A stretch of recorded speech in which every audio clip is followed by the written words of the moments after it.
စိတ်ကအဓိကလို့ခေါ်ထားတာမြတ်စွာဘုရားဟောတယ်စိတ်ကအဓိကဖြစ်တာဖြစ်တော့ကြောင့်ကိုယ်စိတ်ကိုပဲဆန်းစစ်တခုထိခိုက်သွားပြီဆိုရင်ကိုယ်စိတ်ကိုပဲဆန်းစစ်ငါတမင်လုံးထားလားမတော်တဆဖြစ်သွားတာလားဒီလိုဆိုလို့တယ်ပေါ့ဥပမာမယ်မြန်မာပြည်မှာငယ်ငယ်တုန်းကလည်းဒီလိုကြားဘူးတယ်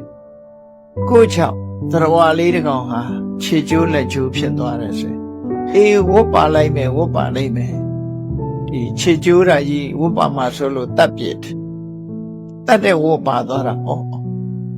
အသက်ခံရတာပေါ့အဲ့တော့ငကိုယ်တော့ခြေကျိုးတာတော့ကိုကမတော်တဆဖြစ်သွားတယ်အဲ့ဒါကဝတ်မဟုတ်ဘူးအပြစ်မဖြစ်သေးဘူးနော်မတော်တဆကိုချောက်သရဝါတစ်ကောင်ဟာမတော်တဆဖြစ်သွားရင်ကိုချောက်မဟုတ်အကျဉ်းတရားထားပြီးတော့သူ့ကိုကုသပေးရင်ကုသိုလ်ရအောင်ပဲဝတ်လိုက်မှဆိုတာကြောက်တာနဲ့လူတွေကတတ်ပြစ်လိုက်ကြပြီးတော့ပြောလိုက်သေးတယ်သရဝါဆိုတာလူချုံ